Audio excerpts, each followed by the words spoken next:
Okay, so the topic that we will discuss is the five kingdom classification system. Chapter 3 में हमारा एक important topic है, तो हम इसको डिस्कस करेंगे एंड देन इसके बाद हम डिस्कस करेंगे बाइनोमियल नोमेनक्लेचर को। ठीक है, तो फाइव किंगडम क्लासिफिकेशन सिस्टम या क्लासिफिकेशन सिस्टम बेसिकली इसलिए बनाए गए थे ताकि चीज़ों को इजीली अंडरस्टैंड किया जाए और उनके दरमियान डिफरेंसेस एंड सिमिलरिटीज को इजीली क्लियर किया जाए। ठीक है, इससे पहले एक तो है हमारे पास टू किंगडम क्लासिफिकेशन सिस्टम बना, then three kingdom classification system बना एंड देन नाउ जो आपके पास है फाइव किंगडम क्लासिफिकेशन सिस्टम है जो अभी तक ये चल रहा है। ठीक है, थोड़ा सा बता दूं कि five kingdom classification system basically इसकी बेसिस किस बेस पे बनाया गया था। दो इसकी बेसिस थी। एक था कि दोस्तों लेवल्स ऑफ सेलुलर ऑर्गेनाइजेशन के, सेलुलर ऑर्गेनाइजेशन की बेस पे ऑर्गेनिज्म को डिवाइड किया गया था, means prokaryotic, unicellular eukaryotic and multicellular eukaryotic को इनकी बेस पे इनको क्या किया था, अलग अलग किया गया था। एंड सेकंड जो इनमें था जो इनकी जिस बेस पे डिवाइड किया गया था that was the mode of nutrition कि जिस ऑर्गेनिज्म के मोड ऑफ न्यूट्रिशन सेम है उनको सेम एक ग्रुप में रख दिया, जिनका डिफरेंट था उनको क्या कर लिया, ग्रुप में सेकंड ग्रुप में रख दिया। ठीक है, तीन तरह के फोटो आपके पास मोड ऑफ न्यूट्रिशन होते हैं। ऑटोट्रोपिक होते हैं या हम इसको फोटोसिंथेटिक भी कहते हैं, एब्जॉर्प्शन होता है एंड इंजेक्शन होता है। थ्री जो आपके पास, तो ये दो मेन बेसिस थी जिनकी ऊपर ये फाइव किंगडम क्लासिफिकेशन सिस्टम बनाया गया था। ठीक है, ओके, तो फाइव किंगडम कौन कौन से हैं वी विल डिस्कस जो है each one by one. General characteristics उसको हम डिस्कस करेंगे, उनमें कौन कौन से ऑर्गेनिजम्स हैं वो भी हम जो है वो सारा कुछ इसमें डिस्कस करेंगे। ठीक है, ओके, सबसे पहला जो हमारे पास किंगडम है वो आता है किंगडम मोनेरा। ठीक है, तो दिस इज द फर्स्ट के आप कहते हैं कि किंगडम हमारे पास आ जाता है किंगडम मोनेरा, जिसमें आपके पास किंगडम मोनेरा अब इसमें हमारे पास है कि इट इंक्लूड ऑल प्रोक्राटिक ऑर्गेनिज्म, के आपके पास जितने भी प्रोक्राटिक ऑर्गेनिजम्स हैं आपके सारे के सारे किंगडम किस में आएंगे, मोनेरा में आएंगे। कि prokaryotic organism means those organism which don't have true nucleus, जिनमें मेम्ब्रेन बाउंडेड ऑर्गेनेलीज नहीं होती। ठीक है, तो वो सारे आपके पास जितने भी होंगे वो किधर होंगे, किंगडम मोनेरा में होंगे। एंड सेकंड चीज होंगे they are unicellular, kingdom Monera में क्या होंगे, यूनिसेलुलर होंगे। कुछ जो है वो चेन क्लस्टर या कॉलोनीज की फॉर्म में रहते हैं but they are unicellular organism. Kingdom Monera में आपने याद रखना है यूनिसेलुलर प्रोक्राटिक ऑर्गेनिज्म होंगे वो सारे क्या होंगे, किंगडम मोनेरा में होंगे। ठीक है, अच्छा, उसमें हमारे पास जो इनका मोड ऑफ न्यूट्रिशन होता है that is heterotrophic, means they can not prepare their own food. लेकिन कुछ ऐसे हैं जो कि आपके पास खुद फूड प्रिपेयर करते हैं एंड दे आर ऑटोट्रोफिक, जिनमें क्लोरोफिल प्रेजेंट होता है कुछ बैक्टीरिया के अंदर। ठीक है, तो इसके अंदर दो डिफरेंट काइंड ऑफ ऑर्गेनिज्म आते हैं, बैक्टीरिया एंड साइनोबैक्टीरिया। ये याद रखना आपने, cyanobacteria and bacteria, these two और द आप कहते हैं कि डिफरेंट काइंड ऑफ ऑर्गेनिज्म इसमें आ जाते हैं। प्रोक्राटिक एंड यूनिसेलुलर है एंड मोड ऑफ न्यूट्रिशन आपके पास क्या है, हेटरोट्रोफिक है एंड कुछ जो है वो आपके पास जिनमें क्लोरोफिल प्रेजेंट है वो फोटोसिंथेसिस भी है।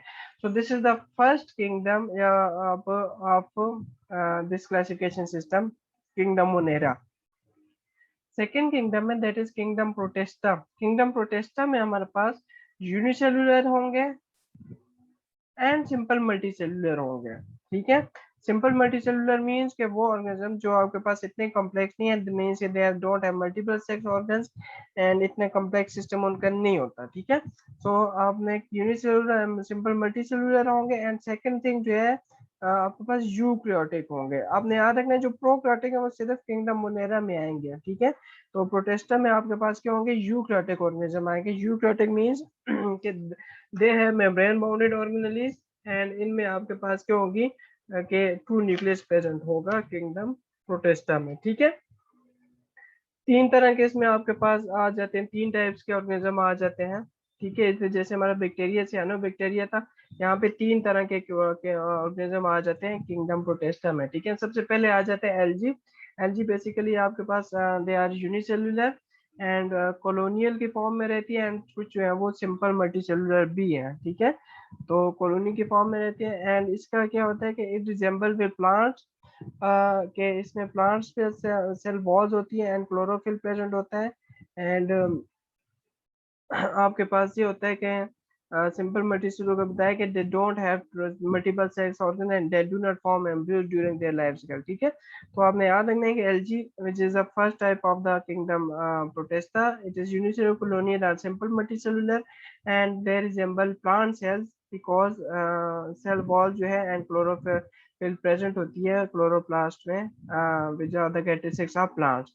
So this is the first of the types of kingdom protesta। Second type है आपके पास प्रोटोजोआन्स है। प्रोटोजोआन्स जो है these are the organism which resembles with animals, जिनमें आपके पास क्लोरोफिल या सेल वॉल नहीं होती। ठीक है, आपने याद रखना है किंगडम प्रोटेस्टा में वो ऑर्गेनिजम्स हैं जिनकी कुछ कैरेक्टरिस्टिक्स आपके पास एनिमल से मिलती है, कुछ कैरेक्टरिस्टिक्स आपके पास क्या बनती है, प्लांट से मिलती है। ठीक है, देखिए एलजी आपके पास प्लांट से मिलती है, इसी तरह प्रोटोजोआन्स हैं जैसे आपके पास है मोइबा है, ये यूग्लिना वगैरह है, दीज आर द आपके पास प्रोटोजोआन्स हैं। तो आपके पास ये होते हैं दे आर यूनिसेलुलर एंड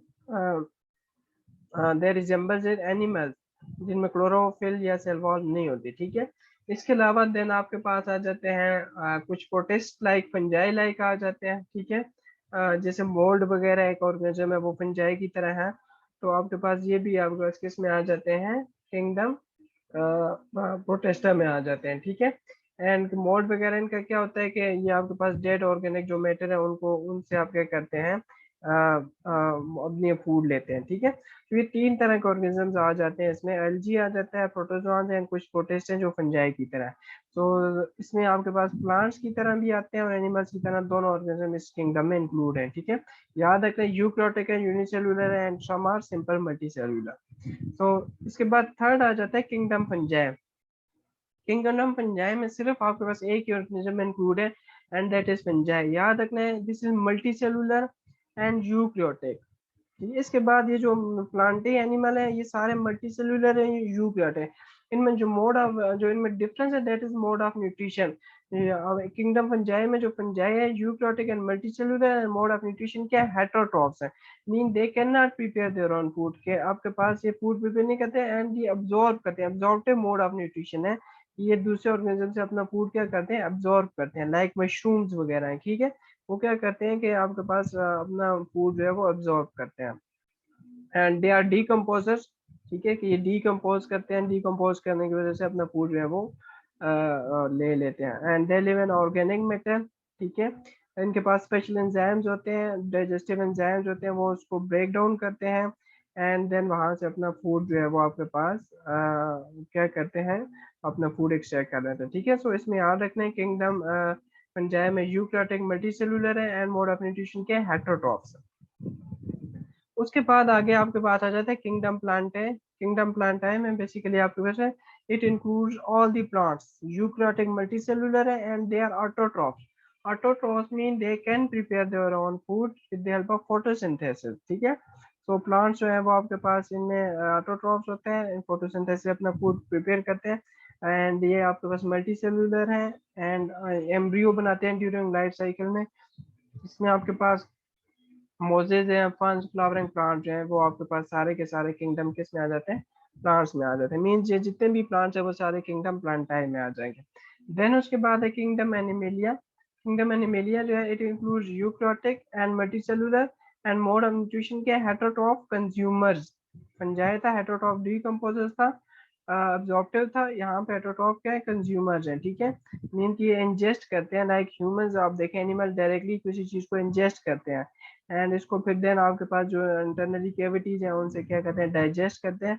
इनमें भी आपके पास सेल वॉल नहीं होती एंड दे शो मूवमेंट्स, तो इसलिए आपके पास ये क्या आ जाते हैं, किंगडम एनिमेलिया में आ जाते हैं। ठीक है, तो ये आपके पास क्लासिफिकेशन बताई हुई है। ठीक है, पहले मोनेरा है, प्रोटेस्टा है, देन आपके पास प्लांट, फंजाई, एनिमल्स है। ये 5 किंगडम क्लासिफिकेशन सिस्टम है, इसमें आपके पास आ जाते हैं। ठीक है, सबसे पहले जो आया था वो आपके पास मोनेरा, प्रोटेस्टा और देन आपके पास इतना इंक्लूड है। तो this is 5 kingdom classification system. जितने भी ऑर्गेनिज्म है इनको 5 इन किंगडम में क्या किया हुआ है, डिवाइड किया गया है, जिनकी कैरेक्टरिस्टिक्स आपने बता दी। ठीक है, ये एक टेबल आपको बताया गया है जिसमें वही सारी चीजें हैं जो हमने अभी पढ़ ली हैं, तो इसको आपने देख लेना है। ठीक है, इससे आपको इजीली चीजें जो है वो क्लियर हो जाएंगे। उसके बाद वायरसेस बेसिकली आपके पास एक ऑर्गेनिजम्स है, आप कहते हैं ना ये ऑर्गेनिज्म है, ना ये लिविंग है ना नॉन लिविंग है, because it is the border land, कि आपके पास इसमें कैरेक्टरिस्टिक्स होती हैं लिविंग ऑर्गेनिज्म की भी, नॉन लिविंग की भी, इसलिए ये इसको किसी भी ये जो आपके पास 5 किंगडम है इसमें ऐड नहीं किया गया। ठीक है, तो इसमें ये होता है कि इस नॉन लिविंग क्या है कि क्रिस्टलाइन स्ट्रक्चर होती है, एसेलुलर होता है, एंड आपके पास इसमें जो है वो आपके पास मूव नहीं कर सकता आउटसाइड द बॉडी, जो है वो ये रिप्रोड्यूस भी नहीं कर सकता। तो ये सारी कैरेक्टरिस्टिक्स आपके पास नॉन लिविंग की आ जाती हैं। इसी तरह लिविंग की है कि इट कैन पोजेस डीएनए या आरएनए एंड रिप्रोड्यूस करता है इनसाइड द लिविंग सेल्स और डिजीज कॉज करता है। तो these are the characteristics of living organism. तो इसलिए इसमें दोनों कैरेक्टरिस्टिक्स हैं, इसलिए वायरसेस को किसी भी किंगडम क्लासिफिकेशन सिस्टम में इसको ऐड नहीं किया गया। ठीक है, ओके। उसके बाद नेक्स्ट जो टॉपिक है that is binomial nomenclature. Binomial nomenclature basically it is a naming system के आपके पास पूरी दुनिया में एक ऐसा सिस्टम बनाया गया था जो रिसर्च कम्युनिटी है ताकि उनको जो ये लैंग्वेज बैरियर है ये क्या हो जाए, खत्म हो जाए। मैं तो इसकी आपको बैकग्राउंड बताऊं कि कैसे बनाया गया था। अब देखें इंपॉर्टेंस ये है ना कि अब हर लैंग्वेज में किसी चीज का नाम डिफरेंट है। ठीक है, तो अगर कोई भी आप ले लें, देखें अगर फॉर एग्जांपल जैसे उर्दू में प्याज हम कहते हैं, तो वो इंग्लिश में से ऑनियन कहते हैं, इसी तरह से गेंडा भी कहते हैं, बेसल है, वेसल्स है।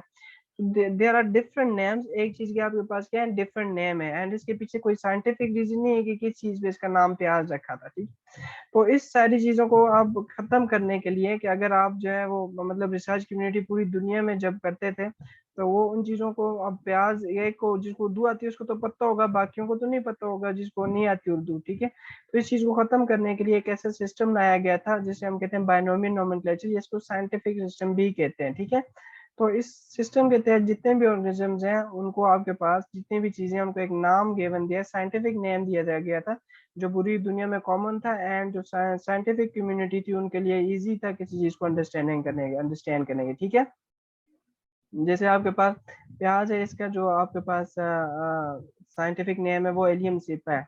अब प्याज, बेसल, गेंडा, बेसल, ऑनियन, अगर ये चीजें अगर नहीं भी आती ना तो एलियम सिपा जो साइंटिफिक नेम है ये हर किसी को आएगा, बिकॉज जो है ये आपके पास साइंटिफिक कम्युनिटी में इसके पीछे नेम यही है। ठीक है, इसी तरह ब्लैक बर्ड जो है वो आपके पास है, कोई उसको रेवन कहता है, कोई क्या।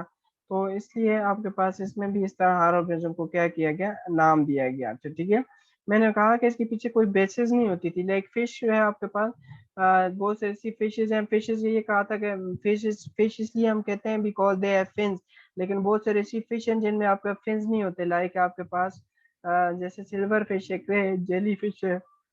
तो इसलिए साइंटिस्ट के दरमियान ये कंफ्यूजन थी कि ये कैसे नाम दिए हुए हैं। तो इन सारी चीजों को खत्म करने के लिए आपके पास एक किया गया था, बायनोमियल नोमेनक्लेचर लाया गया था। ठीक है, बायनोमियल नोमन, बाय का मतलब टू है कि इसमें आपके पास दो नाम इसमें कंसिस्ट होते हैं। फर्स्ट नेम जो होता है वो हमेशा जिस चीज का होता है वो जीनस नेम होता है, एंड सेकंड वन उसका क्या होता है, स्पीशीज नेम होता है। ठीक है, एंड इसे किस टाइम पे आप शो किया था, स्वीडिश था बायोलॉजिस्ट कैरलस लिनियस ने आपके पास इंट्रोड्यूस किया था ये सिस्टम। अब इस सिस्टम में नाम लिखने के लिए basically there are some rules कि कैसे किसी का नाम आप अगर रखना चाह रहे हैं तो कैसे रखेंगे। इसमें इस तरह होगा कि फर्स्ट नेम हमेशा उसका जीनस नेम होगा और सेकंड नेम उसका क्या होगा, स्पीशीज होगा। ठीक है, एंड आपके पास होगा ये कि जब ये प्रिंटेड फॉर्म में होगा तो हमेशा ये इटैलिक लिखा जाएगा। देखें ये, अब ये फॉन्ट देखें, ये फॉन्ट देखें, ये डिफरेंट है, ये इटैलिक है। तो जैसे होमोसेपियन है, this is the scientific name of human, तो ये हम देखेंगे इटैलिक में लिखा है। प्रिंटेड में है तो ये क्या होगा, इटैलिक में होगा। जब भी हैंड राइटिंग से लिखेंगे तो वो हमारे क्या होगा, अंडरलाइन उसको करेंगे। ठीक है, तो this is the first rule of writing scientific name. इसके अलावा जो होगा, जो जीनस होगा, जेनेरिक फर्स्ट नेम होगा, उसका फर्स्ट लेटर हमेशा क्या होगा, कैपिटल होगा। लाइक ये जीनस है होमो, तो इसका फर्स्ट लेटर एच जो है वो हम क्या है, कैपिटल। इसी तरह जो भी साइंटिफिक नेम होगा उसका जीनस का फर्स्ट लेटर हमेशा क्या होगा, कैपिटल होगा, और उसके बाद सारे लेटर आपके पास क्या होंगे, स्मॉल लेटर में लिखा जाएगा। ठीक है, so this is the second rule. Third rule ये है कि अगर एक ही नाम बार बार इस्तेमाल हो रहा है किसी पैराग्राफ में, ठीक है, पैराग्राफ लिख रहे हैं उसमें होमोसेपियन बार बार आपको यूज करना पड़ा है, तो उसकी जगह आप पूरा नाम लिखने की जगह क्या लिख लेते हैं, जो जीनस का फर्स्ट लेटर है, लाइक होमो जीनस है, इसका first letter H, H dot और आगे स्पीशीज का नाम लिख देते हैं। ठीक है, फॉर एग्जाम्पल जैसे होमोसेपियन आप बार बार आता है तो इसको आप कैसे लिखेंगे, एच डॉट सेपियंस लिख लेंगे। ठीक है, पूरा नाम लिखने के बजाय क्या लिख लेंगे, एच डॉट सेपियंस। तो इस तरह ये चीज़ें बार-बार रिपीट करने के बजाय आप उसे शॉर्ट लिख लेंगे। जैसे ई कोलाई एस्क्रिशिया कोलाई एक बैक्टीरिया है, ठीक है? आपके पास एस्क्रिशिया कोलाई, ठीक है? तो ये अगर इसका नाम बार-बार आता है तो आप इसको ई डॉट कोलाई लिख लेंगे, ठीक है? तो इस तरह ये 3 इसके आपके पास रूल्स हैं, ठीक है? ये नीचे गिवन एग्जांपल ओनियन जो है इसका साइंटिफिक नेम एलएम सेपा, देखें ये इटैलिक में लिखा हुआ है। अब जब हैंड रिटन लिखेंगे इसको अंडरलाइन करेंगे, जैसे सी स्टार स्टार फिश का नाम है एस्टेरेन जुबेंस, और इसी तरह हाउस प्रो का नाम है कॉर्वस स्प्लेंडस, ठीक है? फिश का नाम नहीं, आपके पास ह्यूमंस का नाम है राना नहीं, ह्यूमन का नाम है होमो सेपियंस, फ्रॉग का नाम है राना टिग्रीना, ठीक है? तो इस तरह ये डिफरेंट जो है वो आपके नाम है, आपके पास सिस्टम है, ठीक है? तो बायनोमियल नोमेनक्लेचर बेसिकली ये सिस्टम था ताकि वो साइंटिफिक नेम जो है वो ऑर्गेनिज्म को दिए जाए। सो this is it for today. अगर किसी को कोई बात नहीं समझ आई तो वो मुझसे अभी पूछ सकता है।